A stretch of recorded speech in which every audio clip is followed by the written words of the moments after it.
जय राधा माधव कुंज बिहारी। जय राधा माधव कुंज बिहारी। जय गोपीजन वल्लभा गिरिवरधारी। जय गोपीजन वल्लभा गिरिवरधारी। यशोदानंदन ब्रज जन रंजन। यशोदानंदन ब्रज जन रंजन। यमुना तीरावनचारी। यमुना तीरा वनचारी। यमुना तीरा वनचारी। यमुना तीरा वनचारी। जय राधा माधव कुंज बिहारी। जय राधा माधव कुंज बिहारी। हरे कृष्ण कृष्ण कृष्ण हरे हरे। हरे राम राम राम हरे हरे। हरे कृष्ण कृष्ण कृष्ण हरे हरे। हरे राम राम राम हरे हरे। हरे कृष्ण कृष्ण कृष्ण हरे हरे। हरे राम राम राम हरे हरे। हरे कृष्ण कृष्ण कृष्ण हरे हरे। हरे राम राम राम। हरे कृष्ण कृष्ण कृष्ण हरे हरे। हरे राम राम। हरे कृष्ण कृष्ण कृष्ण हरे हरे। हरे राम राम राम हरे हरे। हरे कृष्ण कृष्ण कृष्ण हरे हरे। हरे राम राम राम हरे हरे। जय प्रभुपद प्रभुपद प्रभुपद श्रील प्रभुपद। जय प्रभुपद प्रभुपद प्रभुपद श्रील प्रभुपद। प्रभुपद प्रभुपद गुरुदेव निताय गौर प्रेमानंदे। हरि हरि हो। हरे कृष्णा। आप सबको मेरा प्रणाम। आज के श्रीमद् भागवतम सत्र में आप सबका स्वागत। जैसा आप सब भक्तजन जानते हैं, श्रीमद् भागवतम के चौथे स्कंद का अध्याय 8 पढ़ रहे हैं हम, और अध्याय 8 के हम अभी तक पढ़ चुके हैं 33 वर्सेस, 33 श्लोका पढ़ चुके हैं। आज हम आखिरी अगले नॉट आखिरी अगले 3 श्लोकास को पढ़ेंगे। बहुत ही महत्वपूर्ण श्लोका भी शुरू हो रहे हैं। तो let us start reading with the मंगलाचरण फर्स्ट। उसके बाद एक छोटा सा रिकैप ले लेंगे। ओके। आज का जो आप सत्र देख रहे हैं, ये सिर्फ और सिर्फ आपको यूट्यूब पे देखने को मिलेगा। जूम एप्लीकेशन पे ये आज अवेलेबल नहीं है, जस्ट बिकॉज राइट नाउ, अभी जब आप ये श्रीमद् भागवतम का अध्ययन कर रहे हैं, इसी समय में हम जम्मू के भागी बहू क्षेत्र में पुस्तक वितरण कर रहे हैं। बावे वाली माता, सॉरी, बावे वाली माता के वहाँ पुस्तक वितरण और स्टॉल लगाया हुआ है। तो इसीलिए हमें आज का सेशन रिकॉर्ड करना पड़ा। तो आप सब डिवोटीज से अनुरोध है, अपनी अटेंडेंस कमेंट सेशन में दे दीजिएगा if you are there, by mentioning your name, अपना नाम मेंशन करके। अगर जैसे कि कोई भी भक्तजन जुड़ा है तो वो अपना नाम मेंशन कमेंट सेक्शन में कर दीजिएगा कंप्लीट, जैसे दृष्टिदमन दास आप वो कमेंट सेक्शन में लिख दीजिएगा, वैसे ही अपने अपने नाम लिख के कमेंट सेक्शन में मेंशन कर दीजिएगा, जिससे हमें पता चलेगा किन किन डिवोटीज ने आज का शास्त्र भागवतम अध्ययन किया। चलिए मंगलाचरण को पढ़ते हैं। आप सबके साथ मंगलाचरण शेयर कर देता हूँ मैं। ओम नमो भगवते वासुदेवाय। ओम नमो भगवते वासुदेवाय। ओम नमो भगवते वासुदेवाय। नारायण नमस्कृत्यं नरं चैव नरोत्तमं देवीं सरस्वती व्यासं ततो जयमुदीरये। नष्टप्रायेषु भद्रेषु नित्यं भागवत सेवया भगवतोत्तम श्लोके भक्तिर्भवते नष्टकी। ॐ अज्ञानं तिर्मन्दस्य ज्ञानञ्जनशलाकया चक्षुर्लमितं येन तस्मै श्रीगुरुवे नमः। श्रीचैतन्यमनोभीष्टं स्थापितं येन भूतले स्वयं रूपकदा मह्यं ददाति स्वपदयुक्तं। वन्देऽहं श्रीगुरु श्रीयद्वदकमलं श्रीगुरुं वैष्णवं च श्रीरूपं सार्गजतं सहगण रघुनाथं तं सजम् साधुवेतं सावधूतं परिजनसहितं कृष्णचैतन्यदेवं श्रीराधाकृष्णपदसहगणललिता श्रीविशाखान्वितं सच। हे कृष्ण करुणा सिंधु दीनबंधु जगतपते गोपेश गोपिकांत राधाकांत नमस्तुते। तप्त कांचन गौरांगी राधे वृंदावनेश्वरी वृषभानुसुते देवी पमामि हरिप्रिये। वाञ्छाकल्पतरुभ्यश्च कृपा सिन्धुभ्येव च पतितानां पावनेभ्यो वैष्णवेभ्यो नमो नमः। जय श्री कृष्ण चैतन्य प्रभु नित्यानंद श्री अद्वैत गदाधर शिवासादि गौरभक्तवृंद। हरे कृष्ण कृष्ण कृष्ण हरे हरे, हरे राम राम राम हरे हरे। मुखं करोति वाचनं भङ्गमिलङ्घिते गिरिं यत्कृपातमहं वन्दे श्रीगुरुं दीनतारिणम्।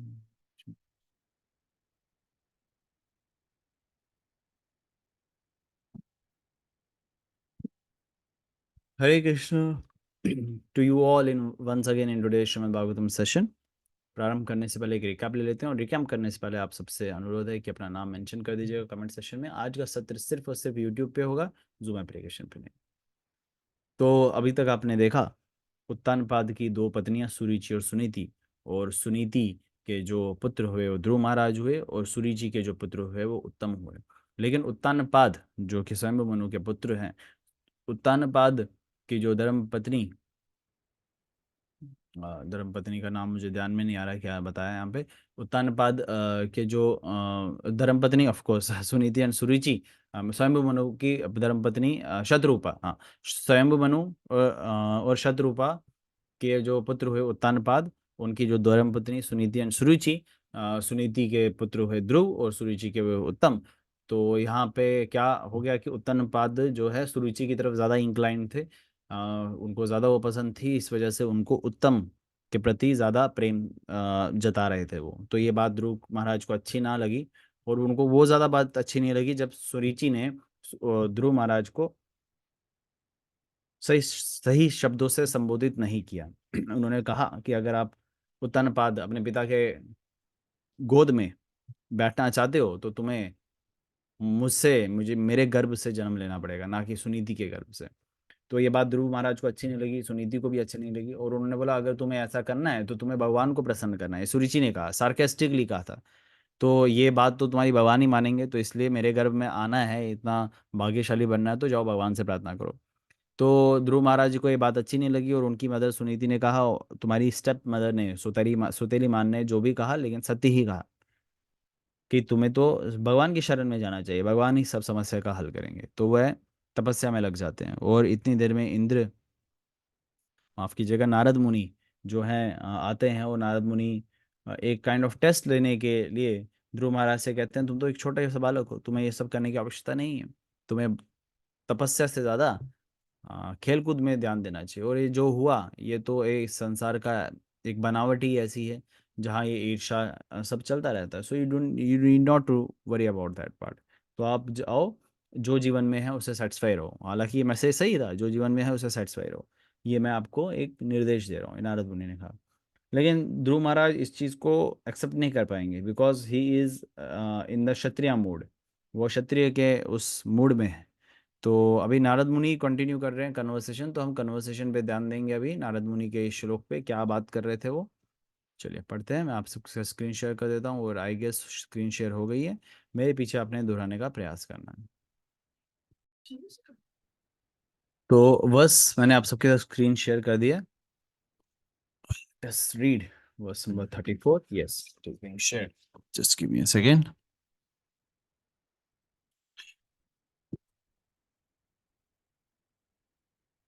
अभी मैं सीधा श्लोक पे आऊंगा, because I won't be able to hear you. तो शब्दार्थ पे जाने की आवश्यकता है नहीं, ना ही सरमंगला यहाँ उपस्थित है।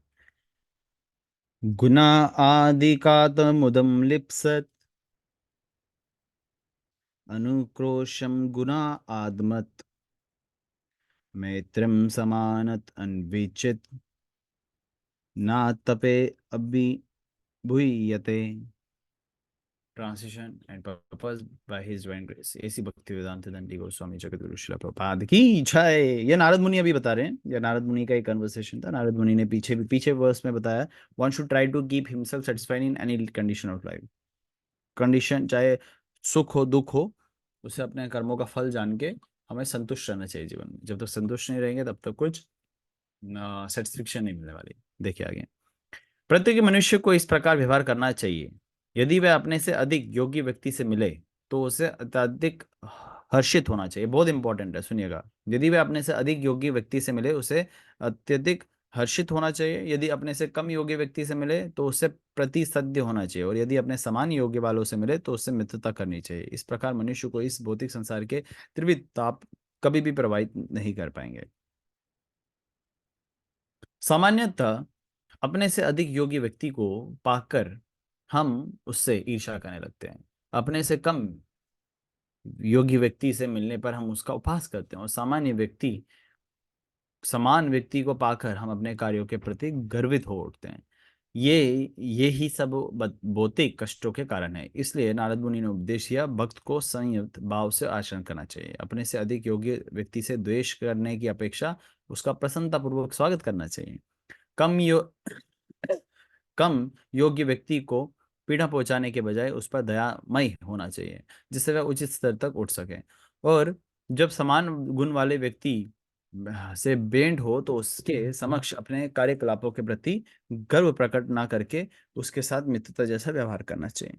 मनुष्य को चाहिए कि जो कृष्ण को भूल जाने के कारण कष्ट भोग रहे हैं उन पर दयाभाव रखे।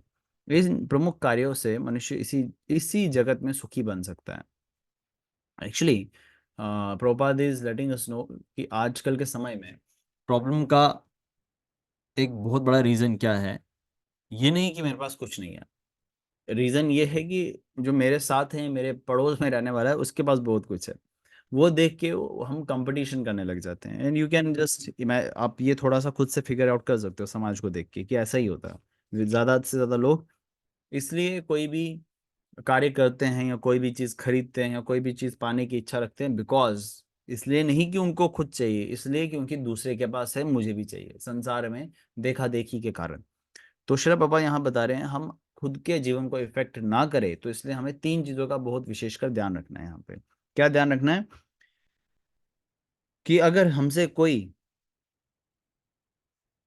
मोर क्वालिफाइड है, ज्यादा योग्य है, तो उनसे उनके समक्ष हमारा क्या व्यवहार होना चाहिए? हमें उनको रिसीव करना चाहिए। रिसीव करने का अर्थ है यहाँ पे हम उनको सेवा कर सकते हैं, उनके शरणागत हो सकते हैं, उनसे सीख सकते हैं। ठीक है, इट इज़ नॉट कि हम उनसे ईर्ष्या करें। मोस्टली कंपैरेटिवली अगर हम देखें, लोग क्या करते हैं, अगर किसी पे ज़्यादा है तो उससे ईर्ष्या करते हैं। ये सिर्फ मेटेरियलिस्टिक वर्ल्ड की बात नहीं करी, जो स्पिरिचुअल लाइफ में भी कदम रखता है उनके साथ भी ऐसा देखने को मिलता है। और जो हमसे लेस क्वालिफाइड है तो उसके प्रति कंपैशनेट होना है। तो हम कंपैशनेट ना होके आजकल के समाज में क्या करते हैं, लोग खुद को ही जो है सब कुछ मान लेते हैं। तो शिला प्रभात बता रहे हैं हमें ऑप्रेसिव नहीं होना है उसके उनके प्रति। हमें क्या करना है?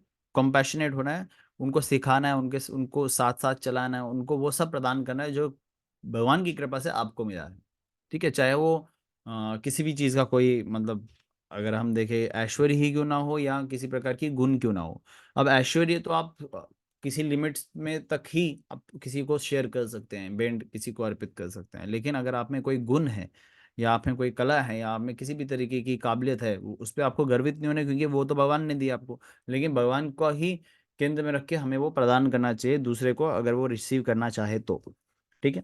तीसरा, जो हमसे हमारे बराबर है तो उससे मित्रता करनी चाहिए। One should make a friendship with him.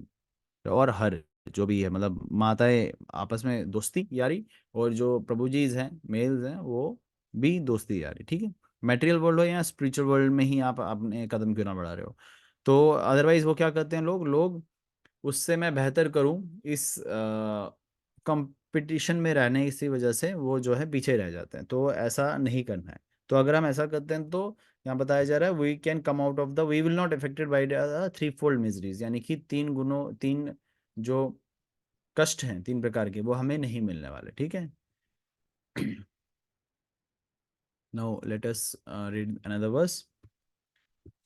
ध्रुवाच ध्रुवाच स अन्यं समो भागवत सुख दुख हत आत्मनम दर्शिता कृपया पुंसम दुर्दशो समद्विद्यसितो या।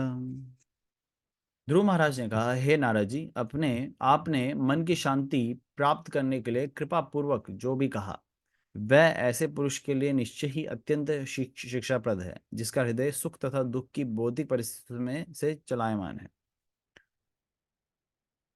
लेकिन जहां तक मेरा संबंध है, मैं तो अविद्या से प्रच्छन्न हूँ, और इस प्रकार का दर्शन मेरे हृदय को स्पर्श नहीं कर पाता। देखिए यहाँ पे ध्रुव महाराज 5 वर्ष के बालक तो हैं, लेकिन now his statements are like very bold enough. और वो यहाँ बद्रू नारद मुनि की इंस्ट्रक्शंस देने के लिए तैयार नहीं है, जस्ट बिकॉज वो अपने लेवल को नहीं मानते कि मैं उस लेवल पे पहुंचा हूँ कि मैं नारद मुनि के इन इंस्ट्रक्शंस को फॉलो करूँ। पहले वो क्या बता रहे हैं कि आपकी शिक्षा है तो of course it's a very good instruction,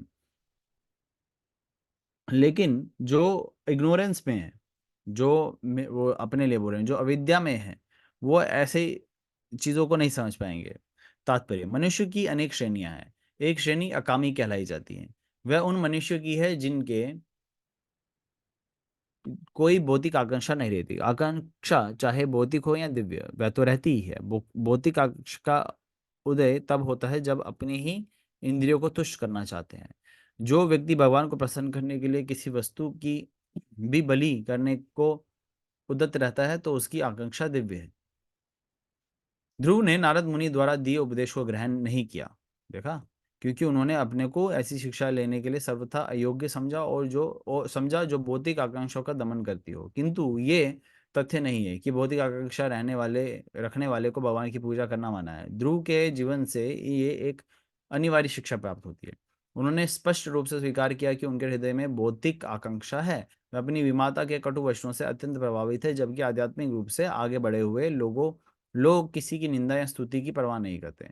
Bhagavad Gita में कहा गया है कि वास्तव में जो है आध्यात्मिक जीवन में ऊपर उठे हुए हैं, वह इस जगत के द्वैत भाव की परवाह ही नहीं करते। किंतु ध्रुव महाराज ने स्पष्ट रूप से स्वीकार किया कि वह भौतिक सुख तथा दुख के प्रद्योत से ऊपर नहीं है। उन्हें विश्वास था कि नारद का उपदेश योग्य है, उपयोगी है, तो भी वह स्वीकार नहीं कर पाए। उठाया गया प्रश्न है कि भौतिक आकांक्षा से ग्रस्त व्यक्ति भगवान की पूजा करने का पात्र है अथवा नहीं। इसका उत्तर यही है कि प्रत्येक व्यक्ति ईश्वर की पूजा करने का पात्र है, भले ही मनुष्य उनके भौतिक आकांक्षाओं के प्रति के लिए इच्छुक हो। उसे कृष्ण भावनामृत को अपनाना चाहिए, कृष्ण की पूजा करनी चाहिए, क्योंकि वह इतने दयालु है कि सभी की आकांक्षाओं को पूरा करते हैं। इसका वर्णन इस वर्णन में से ये स्पष्ट है कि भले ही किसी की कितनी भी भौतिक आकांक्षाएं क्यों ना हो, उसे भगवान की पूजा करने से रोका नहीं जा सकता। अगेन वेरी इंपॉर्टेंट, हम सबके लिए, हमारे निजी जीवन के लिए भी, और किसी को समझाने के लिए, काउंसल करने के लिए बहुत इंपॉर्टेंट है। सबसे पहले तो जो है उसमें संतुष्ट रहो। अब यहाँ पे नारद मुनि जो है ध्रुव महाराज जी को इंस्ट्रक्शंस तो दे गए, लेकिन ध्रुव महाराज उसको स्वीकार नहीं कर पा रहे हैं इंस्ट्रक्शंस को। Reason is again reason is again the same. वो क्यों नहीं कर पा रहे? क्योंकि वो समझते हैं कि मैं अयोग्य हूँ, मैं क्षत्रिय बिहेवियर का हूँ, मुझ में ब्राह्मणिकल क्वालिटीज नहीं आई हैं कि मैं इन शिक्षाओं को स्वीकार करूँ। तो इसलिए वो अपना लेवल को दर्शा रहे हैं। और शिला प्रभात तात्पर्य में कहते हैं, ये उन्होंने इसीलिए क्योंकि वो क्षत्रिय बिहेवियर से, और उनके मदर ने कटु वचन कहे जो उनको बर्दाश्त नहीं हुए, तो वो चाहते थे कि भौतिक जो उनकी इच्छा है वो भगवान पूरी करे और भगवान की तपस्या में लीन हो गए, और वो उनको कोई डिस्टर्ब ना करे। तो इसलिए उन्होंने एक शॉर्ट आंसर दे दिया कि मेरे को ये करना है, इसलिए मैं भगवान को अप्रोच कर रहा हूँ। Now it is up to us to understand whether ये सही है या गलत है। तो अगर आप शास्त्रों को खोल के देखेंगे, शास्त्रों को पढ़ेंगे, तो आपको पता चलेगा भगवत गीता के 7वें अध्याय के 16वें श्लोक में भगवान कहते हैं, चतुर्विद्या भजन्ते मम ज्ञान सुकृतिना अर्जुन अर्थो जिज्ञासा अर्थाति ज्ञानी च भरत सर्वः। कि भारत ऋषभ, कि हे अर्जुन, चार प्रकार के जो हैं मेरी शरण में आते हैं। कौन कौन आते हैं मेरी शरण में? अर्थ, डिस्ट्रेस्ड, जो गम में हो। ज्ञा जिज्ञासु, अर्थ जिज्ञासु, हाँ। जिज्ञासु मतलब इंक्विजिटिव हो, जानने की इच्छा रखता हो। अर्थ आथी, जो मटेरियल गेन चाहता हो, ऐश्वर्य चाहता हो, संपत्ति चाहता हो। और ज्ञानी, जो ज्ञान चाहता हो। ये चार प्रकार के मेरी शरण में आते हैं। तो यानी कि ध्रुव महाराज किसी वन ऑफ द कैटेगरी में है। अब अगर आप देखो तो मटेरियल गेन चाहते हैं, अर्थार्थी में है, तो वहाँ हम कैटेगराइज कर सकते हैं अभी। ऑल दो ध्रुव महाराज बिकम्स द प्योर डिवोटी, लेकिन यहाँ हमें समझने को मिलता है जो ये प्रार्थना है जिस तरीके से ध्रुव महाराज कर रहे हैं, तो it is not a pure devotion yet. Okay, सुनने में अजीब लग सकता है, लेकिन सुनिएगा ध्यान से। डिजायर होना गलत बात नहीं है, लेकिन वो मटेरियल, प्रोपात बता रही है अकामी, अकामी मतलब जिसकी कोई डिजायर ना हुआ। लेकिन अकामी का अर्थ हुआ जिसकी कोई मटेरियल डिजायर ना हो। तो मटेरियल डिजायर ना होना अच्छी बात है, लेकिन अगर डिजायर है तो वो कौन सी होनी चाहिए? स्पिरिचुअल डिजायर है, तो मटेरियल डिजायर नहीं होनी चाहिए। तो desire must be there, desire तो होनी होनी चाहिए, डिजायर तो होगी, क्योंकि एक आत्मा का स्वरूप है, वो इच्छा कर सकता है, लेकिन वो इच्छा क्या होनी चाहिए? आध्यात्मिक होनी चाहिए। लेकिन जो यहाँ पे है, डिस्ट्रेस हो, डिजायर और वेल्थ हो, इंक्विजिटिव हो, या नॉलेज गेन करने की इच्छा क्यों ना हो, ये चारों जो है मटेरियल साउंड होती है।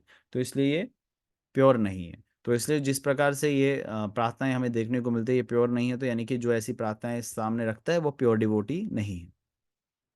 श्रीमद् भागवतम के पहले स्कंद के पहले अध्याय के 11वें श्लोक में भी भगवान कहते हैं, अन्य बलिष्ठम है शून्यम ज्ञान कर्मदि अनवृतम अनुकलियन कृष्ण अनु शिलनम भक्ति उत्तमा। सबसे उत्तम भक्ति कौन है? कौन सी है? कैसे करे? भगवान बोल रहे हैं, one should render transcendental service unto me favourably without desire for material profit और गेन। बिना किसी भौतिक प्रॉफिट के या भौतिक गेन, गेन यानी कि भौतिक इच्छा के मेरी भक्ति जो करेगा वही प्योर डिवोशनल सर्विस कंसिडर की जाती है। तो अदरवाइज बाकी नहीं। यहाँ हम पढ़ते हैं, वरम देव मोक्षम न मोक्षम वदिम व न चन्यम हम वरी सदपि। आप सब प्रकार के वर देने वाले हैं, तो भी मुझे किसी प्रकार का वर नहीं चाहिए, न वदिम वा। इदम ते वपुरनाथ गोपाल बालम सदा में मन शवे रास्तम की मंदनीय। लेकिन मैं एक चीज चाहता हूँ, आपका जो बाल स्वरूप है मेरे हृदय में सदा सदा के विराजमान रहे, और मैं आपकी नित्यम भागवत सेवा भाग से हमेशा सेवा करूँ। ठीक है, क्योंकि हमारा स्वरूप ही, हमारा अस्तित्व यही है कि हम भगवान की सेवा में रहे। लेकिन अगर हम मटेरियल गेन चाहते हैं, that is of course not pure devotion. No, क्या ये गलत है? देखिए, इट इज, अगर हाफ एंड लॉजिक लगाएंगे तो कोई व्यक्ति आएगा, हाँ नहीं गलत है, गलत है, गलत है, गलत है। लेकिन अगर किसी की भौतिक इच्छा भी है तो वो अपने बाप से ही करेगा ना। अगर किसी बच्चे को खिलौना चाहिए, वो किससे मांगेगा? बाप से, अपने माता पिता से मांगेगा, राइट? अगर किसी की भौतिक इच्छा भी है, तो leave that up to Krishna to decide whether उसका क्या होना है। आप उसको उसको गाइड कर सकते हो, but you can not instruct that soul, है ना? आप उसको जबरदस्ती नहीं बोल सकते। तो कृष्णा इज सेइंग, चार प्रकार के भक्त मेरी शरण में आते हैं, तो लेट, शरण में तो जाने दो, नहीं तो वो क्या हो सकता है? वो देवी देवता की शरण में जा सकता है, हो सकता है वो किसी बाबा की, किसी योगी की शरण में जाए, तो वो भगवान की शरण में नहीं जाएगा। प्रभुपाद बताते हैं भगवत गीता में 7वें अध्याय में 16वें श्लोक में, कि जो अगर भगवान से कोई मांगना चाहता है, तो उसको मांगने का टाइम दे देना चाहिए। और अगर भगवान उसकी इच्छा पूरी करते हैं, तो हो सकता है वे टाइम ही become a pure devotee, like a good example of Prahlad, sorry, Dhruva Maharaj. Okay, so ये समझना बहुत इंपॉर्टेंट है आप सबके लिए, हम सब के लिए। इसलिए इस पे थोड़ा सा चर्चा कंपेरेटिवली ज़्यादा किया। और अगला जो वर्स है वो लास्ट है। आज का सेशन इतना ही होना है, लेकिन अगला वर्स भी बड़ा होने वाला है। Okay, so let us read and the verse. Verse number 36। अथापि मे अविन्तस्य क्षत्रं घोरम् उपेयुष सुरुच्य दुर्वाच बनेः नाभिने श्रयते हृदय। हे भगवान, मैं आपके आदेशों उपदेशों को ना मानने की दृष्टता कर रहा हूँ। हे भगवान, मैं आपके उपदेशों को ना मानने की दृष्टता कर रहा हूँ, किंतु ये मेरा दोष नहीं है। ये तो क्षत्रिय कुल में जन्म लेने के कारण है। मेरी विमाता सुरुचि ने मेरे हृदय को अपने कटु वचनों से शत विशत कर दिया है। अतः आपकी ये महत्वपूर्ण शिक्षा मेरे हृदय में टिक नहीं पा रही। तात्पर्य, कहा जाता है कि हृदय अथवा मन मिट्टी के पात्र सदृश है। एक बार टूट जाने पर यह किसी प्रकार नहीं जोड़ा जाता। ध्रुव महाराज ने यह उदाहरण नारद के समक्ष रखा। उन्होंने कहा कि उनका हृदय विमाता के कटु वचनों रूपी बाणों से इतना विद्ध हो चुका है कि अब उस अपमान का बदला लेने की इच्छा के अतिरिक्त कुछ भी अच्छा नहीं लगा। उनकी विमाता ने कहा था कि वह महाराज उत्तानपाद की अपेक्षा उपेक्षिता रानी सुनीति के गर्भ से उत्पन्न हुआ है। अतः वह ना तो सिंहासन पर ना ही अपने पिता की गोद में बैठने के अधिकारी हैं। दूसरे शब्दों में अपनी विमाता के अनुसार वह राजा घोषित नहीं हो सकता था। इससे ध्रुव महाराज ने संकल्प लिया था कि वह समस्त देवताओं में श्रेष्ठ ब्रह्मा के लोक से भी बढ़कर के किसी लोक का राजा होगा।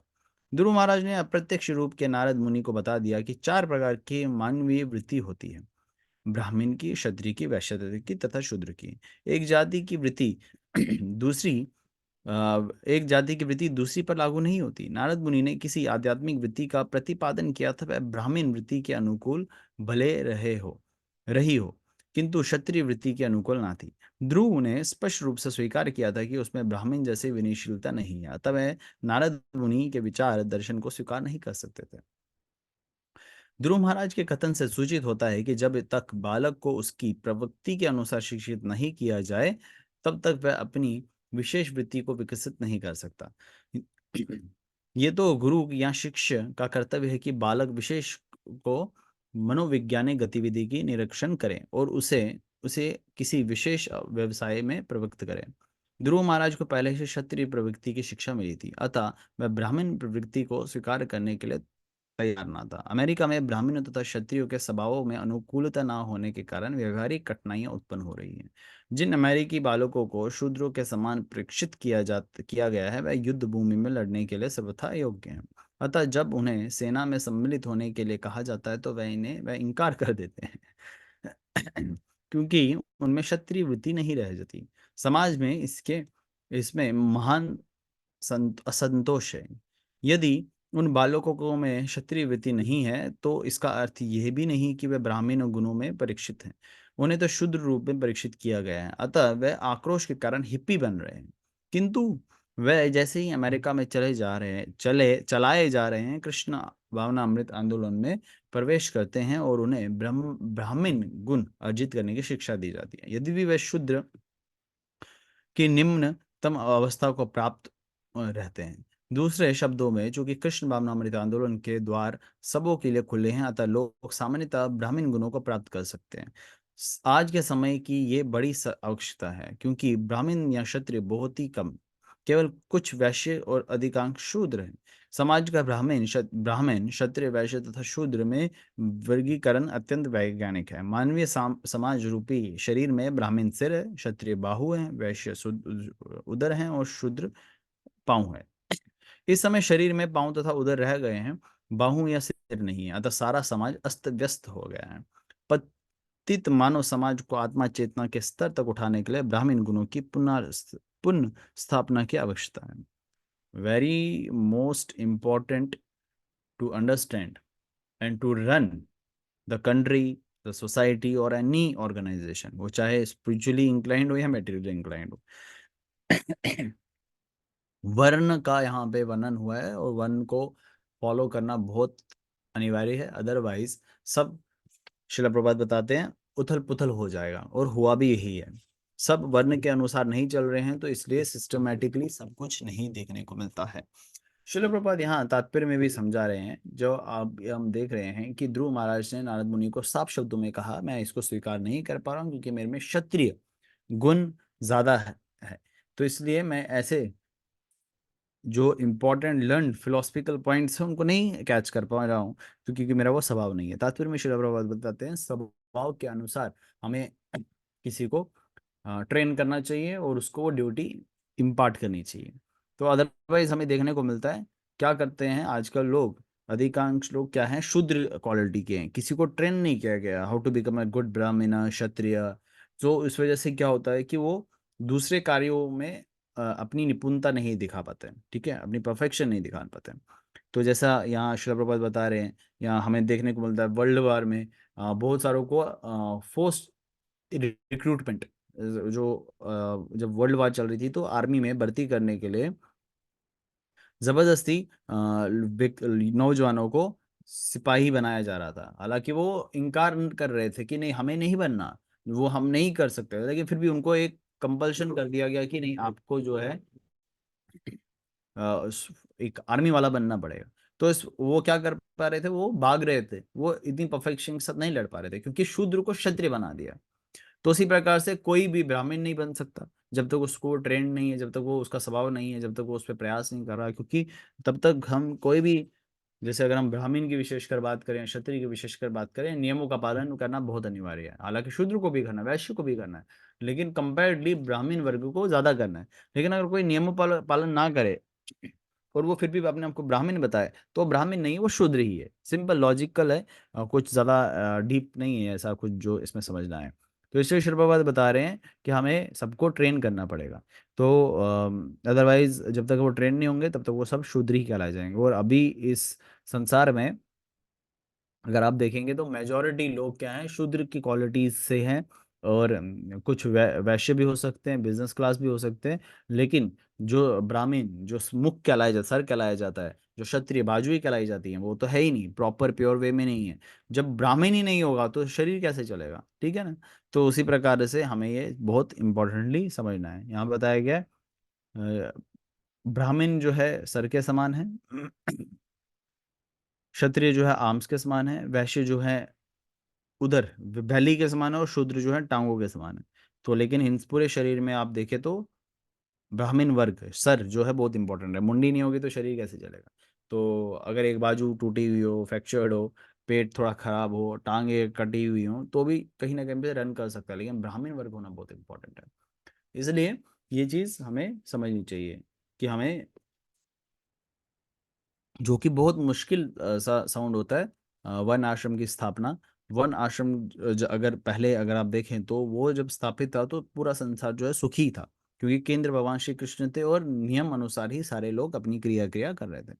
अगर वन आश्रम की स्थापना हो तो बहुत बढ़िया। अब ये पूरी सोसाइटी में वन आश्रम की स्थापना हो या ना हो, लेकिन हमारे इस कृष्ण भावना अमृत आंदोलन के माध्यम से हम ज्यादा से ज्यादा व्यक्तियों को ब्राह्मण बना सकते हैं।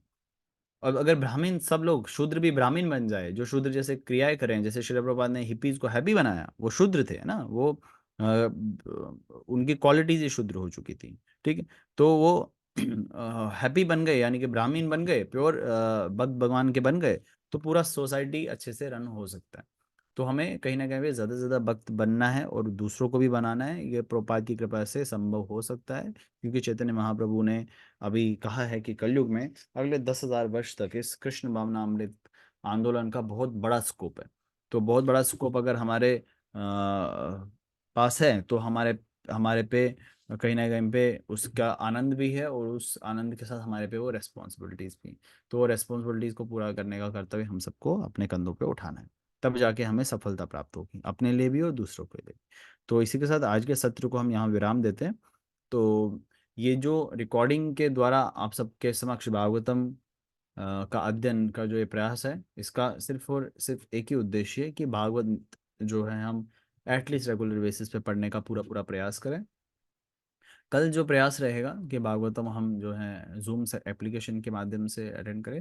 हो सकता है इस हफ्ते या अगले हफ्ते भागवतम रिकॉर्डिंग यानी कि यूट्यूब के माध्यम से, या कुछ सेशन में ऑफ हो सकता है, but we will try to assist our best because we are going to Shridham Vrindavan. Okay, so अभी के लिए हम सत्र को यहाँ विराम देते हैं। आप सबका बहुत बहुत धन्यवाद फॉर ट्यूनिंग इन। अपनी अटेंडेंस कमेंट सेक्शन में ज़रूर दे दीजिएगा। अगर किसी प्रकार का प्रश्न है वो आप चैटिंग में नहीं, मेरे व्हाट्सएप नंबर पे फॉरवर्ड कर दीजिएगा। I will try my best कि मैं आप सबका उत्तर उसको जल्द से जल्द दे सकूँ। Hare Krishna, thank you for joining. Hari बोल। गुरु ग्रंथ श्रीमद् भागवत महापुराण की जय। और जगत गुरु श्रील प्रभुपाद की